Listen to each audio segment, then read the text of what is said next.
Now, A&E is premiering a new documentary series on the KKK.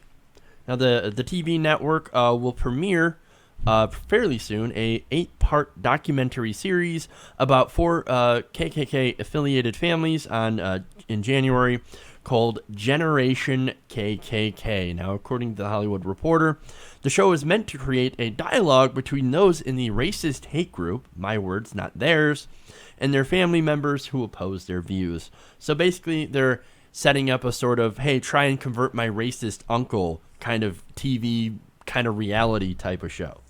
Well, Jeff, just Great. out of curiosity, what were their words? What was A&E's statement? Because I'd actually be curious to know. Because I think that part of the problem that we're having right now is the normalizing of this stuff. And I don't think that's a word the way I put it, but Normalization, but the fact I think, that we're tying it up and putting a bow on it and skating around what it is. That's why I've been very upfront. Donald Trump is a racist, and I will always call him such. He is a racist. Anybody that wants to put a bow on it, I'm done putting. I mean, I never did want to put a bow on it, but now more than ever, I don't. The guy's racist. Is he a white supremacist? Probably not, but he's at least subtly racist. So he is a racist. Right. Sorry about that. No, I was their original words, right? Well, they definitely didn't call it a racist hate group. Basically, it was just those of their family who disagree. Disagree. See, it is a racist hate group, though. Yeah. Why would it be a problem for them to say, we're doing a series on this racist hate group? That is definitionally what they are. They are a racist hate group. Right. And these people, I mean, I don't want to get too sidetracked because I know we got to get into the story, but I was doing this interview once. I'm not going to say the name of the person's show, but it was an older, wealthy white guy. And he was, fairly middle of the road politically, maybe kind of leaned right a little bit. And he was just so apologetic in the way he was talking about Donald Trump, the way he was talking about some of his of the supporters and the alt-right. He's like, well, there's people that subscribe to the ideology that white people are superior. And I was like, you mean white supremacists? And there's people that just don't approve of other races. And I'm like, you mean racists? And he's like, well, I hesitate to use that term. I'm like, no, those are racists. That's what they are. Why are you being apologetic here? These are the same types of people that bitch about our culture being too PC. Politically correct, yeah. But they won't call a racist. How ass backwards is that? There's some people that think white people are better than everybody else. Okay, racist. Those are racists. Right. Those are white supremacists. Those are hateful bigots. That's what they are. That's definitionally what they are. That's ignorance. That's racism. That's what it is. How is calling that person a racist not right? Like, of course that's right. Those are called racist. No, well, I hesitate to use that. All that stuff was edited out of the final interview, by the way. So if you try to find that interview, you won't be able to find it. But yeah, like this guy wouldn't use the term racist for white supremacists in this interview, and I'm like, that's called a racist, buddy. That's what it's called. You got to call it the way it is. I mean, you got to say it the way it is, or else you're being a PC. You got to stop being politically correct. Like so backwards. Donald Trump, he says it the way it is, right? Well, how come when we say it the way it is, when somebody's being a racist, that no, you can't say that. You can't say that. Well, fuck you. I can say whatever the fuck I want. You are a racist. You are a bigot. Because you're saying racist, bigoted things. If you don't want to be called a racist, then stop saying racist, bigoted things. Simple. It's not rocket science. It's fucking simple. Yeah, well, and now, we're talking more about stuff like the KKK and stuff like neo-Nazis and kind of like these people have a bigger platform in the public sphere now. I mean, CNN recently did a piece where they were examining what drugs Nazis were on, and I think a lot of people clicked because at first they wondered, was this a historical piece or did they just take polls at Trump rallies? And they found out it was a historical piece, but apparently a lot of drugs were floating around. And yeah, we're What happened this to is the rule of becoming, law? What happened to huh? the rule of law?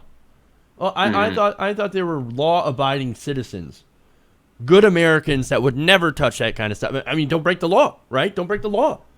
What are you Hmm. doing? You're doing drugs. Well, it's against the law. It's against the law. Law and order. Law and order candidate. What happened? What happened? It frustrates me. And look, this is amazing, right? 2016, and here we have the comeback of the Klan. Right. What? What? Look, I guess these 8 years of a black man in the White House must have really set some people off. I mean, because they were always there, they were always under the rock, and then here comes a black president, and these people just, I can't believe that black president. What the hell? You know, these liberals, and they come out from under the rock and they find a champion in Donald Trump. Hmm. And they found a champion in some of the members of the right wing, like Jeff Sessions, who, by the way, was a fan of the KKK until he found out that one of them smoked pot. And he was like, oh, I don't know about that. Wait, that's the thing that gets you away from the Ku Klux Klan? Really? Really? That. Not the racism, not the hatred, not the intimidation of African Americans, not any of the stuff that they did during Jim Crow and the civil rights era. None of that scared you away, but it's smoking the devil's fucking lettuce. That's what got you. That's what scared you away from the Ku Klux Klan. Really? Jesus fucking Christ. I actually wish we lived in a world where if you were in the Klan, pot smoking was mandatory. I think it would maybe, You think it would know, maybe mellow some of those guys out. maybe it would. I Maybe think it it would. might, they'd be like, why are we subscribing to this? This is some bullshit. Give them like an actual interesting book to read and let them smoke out, and they might open their mind a little bit more. Yeah, some That Doritos. that's how it happened for Edward Norton's character in American History X. Not the pot part. I mean, well, Yeah. maybe he was in jail, but the whole like he reconnected with that educator who introduced him to other points of view, and Mm-hmm. he saw the errors of his way. Well, that's the thing too. That's how you defeat racism. You actually connect people with other people who are different, and Hmm. they start to learn about each other. And Yeah. that's the Well, yeah, thing. because Like, yeah, his cellmate too. That was the big yeah, one too. that's His that's cellmate that stuck up for him. and that's why this like when you think about it, there's racism everywhere. There's racism in big cities. Even though the amount of racists is actually very small, even the amount of racist Trump supporters is actually fairly small.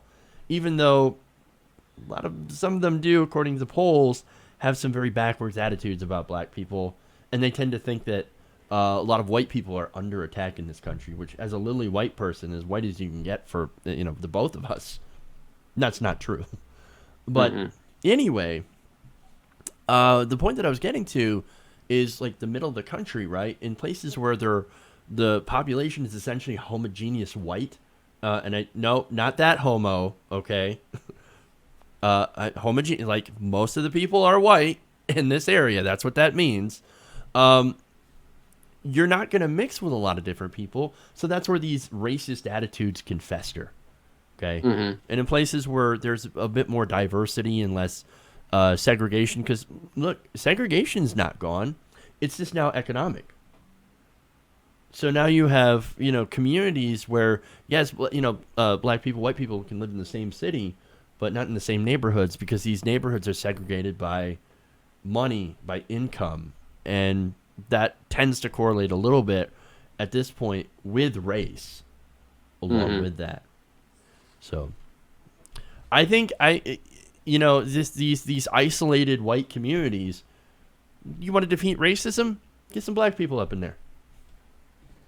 No, yeah, absolutely, and I mean, even though there is still a lot of segregation that goes on, in a more subtle way in this country, there is more diversity in a Right. lot of neighborhoods across the country too that is going on, and one of the biggest statements to that is the fact that this younger generation, I mean, when they poll school kids on Martin Luther King Day and stuff like that, they straight up don't understand racism. Like it doesn't make, like when we It were in does not school, Jeff. I mean, compute. of course we were taught that. segregation was wrong, that we've come a Sure. long way, but we kind of understood, why it was a thing because we were exposed to racism. At least I certainly was. I'm assuming you likely were too. For the younger generation, I think part of that is because like their parents are younger and more Hmm. progressive, and society progresses.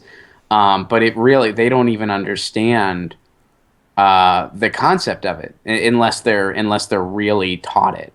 Well, Um, I so mean, and I think that's a good thing. I mean, obviously. right. And let me tell you, I grew up in one of those homogeneous white areas, very small town America.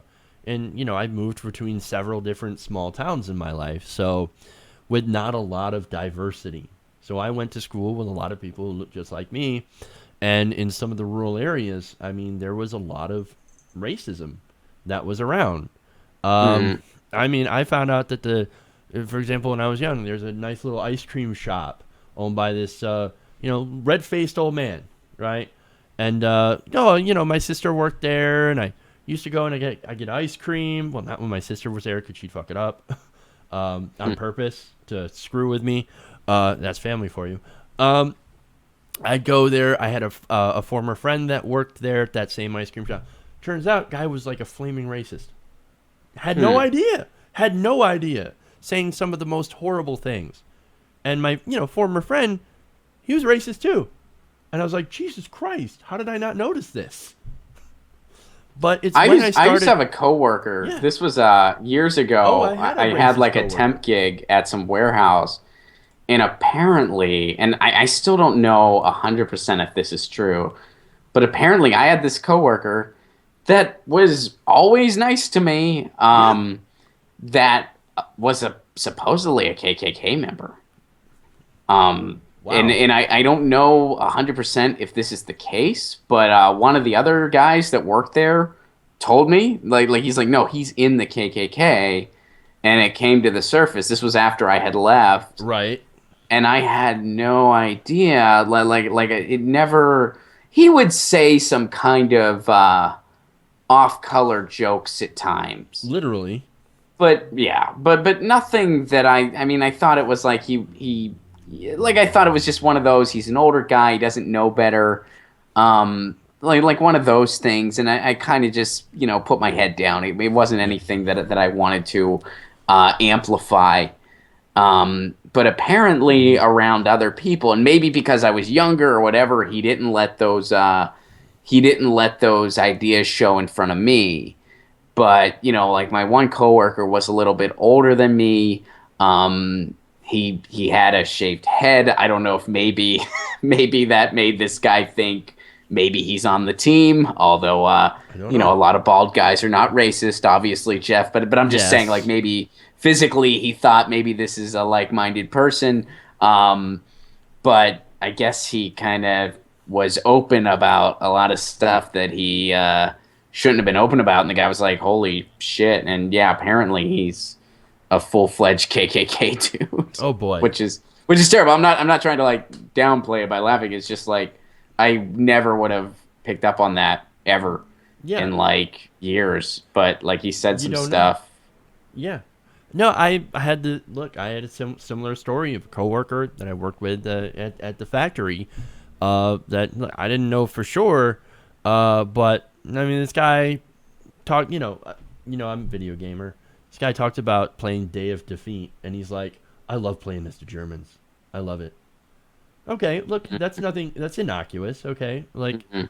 that's nothing. And then you start to get to hear some things, some racially tinged ideas, and just the fact that one of his names involved skin, right? Mm, Um, okay. as in skinhead, and, again, shave the head, and not saying, obviously, I'm bald too, and I shave my head and all that stuff, but I don't know. There were signs. There were signs. Yeah, well, it's weird. After my coworker friend told me that, I started to like replay Mm-hmm. things in my head, and I started to notice things like whenever we would do deliveries together, we would sometimes talk, and we would we would stop and talk to other people throughout the warehouse, and I never picked up on this. But when I really thought about it, I remembered that every time I would stop and talk to some of our black coworkers, he kept walking Hmm. every time, and I never really noticed it. Like it never. I thought he just had somewhere to be, but yeah, like he wasn't mean to any of the black coworkers. In Right. fact, sometimes he would like joke around with them, Right. but it was like he always would keep like he never really stopped. Like I would stop because I was actually really close with one of them. We were good friends and still are to this day. So I would stop and talk to him a lot. Um, but that guy would never actually stop. He would always kind of keep walking, and I never picked up on it, and maybe that was kind of my blindness, I mean, maybe Yeah. maybe that was in a weird way some white privilege showing, that I Right. never really noticed that. But when I thought about it, I was like, yeah, he would never stop. Yeah, it's sometimes it's little things, Mm-hmm. that they say and do, and then of course there are other things. I mean, again, the former friend of mine, whom I got to know very very well, I think it was very obvious the stuff that he said, and he's like, I don't hate black people, I just hate the N word. Like I hate N words, you Right, know. right. Yeah, Like, yeah. no, I don't hate black people. I just hate N words, I figured that's sagging what your you meant. Yeah. pants and, like rattling off the stereotype essentially. And the ones that are on the welfare and having all the babies and stuff. Oh, no, I hate that. It takes my tax money. I'm like, dude, you bought steak when you were on unemployment with food stamps. Don't talk about abusing welfare. Okay? Like, Yeah, seriously. and yeah, Like, you quit most your a job and lot of called the it. statistics out there. First of Yeah. all, more people on welfare are white. Second of all, most of them are working poor people. Yeah. And working poor people, which means, hey, maybe we should help them out so that he can make enough to get off welfare. It's not Hmm. like a let's take away from the white people and give to the black people. How about we raise out of everybody so that everybody's got opportunity? But anyway, And we're way off. yeah, yeah, we kind of got off on a thing A here. little tangent, but as far as A&E is concerned, they had a statement. They said, we didn't want the show to be seen as a platform for the views of the KKK. The only political agenda is that we really do stand against hate. Now, he also added, I think A&E should be in the side of shining a light on things that aren't really looked at. And I wouldn't go so far as to say we're an advocacy brand, but I do think there's a message of hope in all these shows and a promise of redemption. I'm not buying it. I think that's A&E, if hokey you're marketing so against bullshit. hate, call a hate group a hate group. Yeah. If you're so against hate, start there. Start being an actual subjective, or excuse me, objective. Because let's keep in mind, it's objective to call a hate group a hate group. It's neutral to beat around the bush. Right. Big difference. Big difference. So let's call a hate group. If you're so opposed to hate, call a hate group a hate group. Yeah, that's pretty much it. I mean, but like I think that this is marketing. That's all this is. Hey, the KKK is kind of in right now. Not like in is in, Yeah, but people are talking about it, and they're talking about it, it, and I have a feeling they're going to see a rise in their membership. I mean, I really do. Racists are empowered right now. and And there's people in marketing and advertising that see this as a business opportunity, which yeah. shows how soulless those kind of things can be. Well, it's certainly not being helped by media, and the reason I say the thing that I can point out is obviously calling them alt right, not pointing them out as being a racist hate group, and not actually saying it, identifying the problem, like they say we need to do with Islamic terrorism. Just say it, just say it, and it'll magically go away. Yeah, okay, we call it Islamic terrorism. We can also call racism racism. Hmm. No, can't do Well, that. yeah, and when No, people try to draw those parallels, I always said, okay, well then the Charleston shooter, yeah, we need to call him a Christian terrorist. right. You know, And like that's fine, but if there's religion involved, then we need to call it for all of them. mhm. We need to call the Westboro Baptist Church a Christian terrorist organization. And there was one article where they took one of these members of the so-called alt-right, and basically they wrote up this whole thing on him, and in the title it was something like meet the dapper members of the alt-right. Do you remember that? Mm-mm. I do not.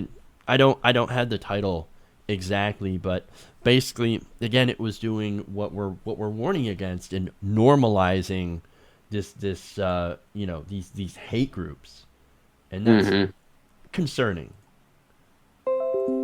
But again, I think this is I would like to shine a light on hate. Like, that's what I like to do. That's why I don't shy away from this stuff. That's why I call a spade, or a white supremacist, right? I don't call them alt-right. I think that's fucking stupid. I think that's the way to show, to shine a light on these issues, on this situation.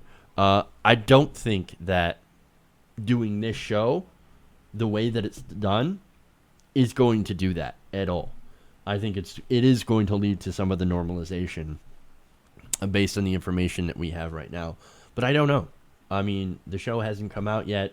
Maybe I'm wrong. Maybe I'm off base. Yeah, I mean, let's see what they do with it. I think like doing programming related to these types of groups isn't a bad thing. I mean, documentaries come out all the time and stuff like that, and those are educational tools, and those are useful in learning. Like, okay, well, why does this movement have credence? Why are people connecting with it? What is it about this? And usually it's lack of perspective, lack of guidance. People are desperate for something, and they cling on to these fringe ideas because of unhealthy levels of groupthink in whatever environment they're in.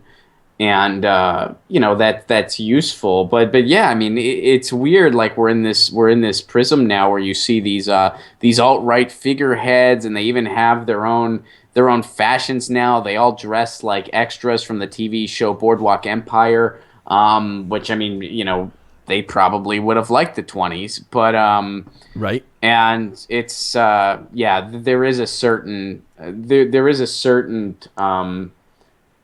ugly trend in seeing this become more and more commonplace. Yeah.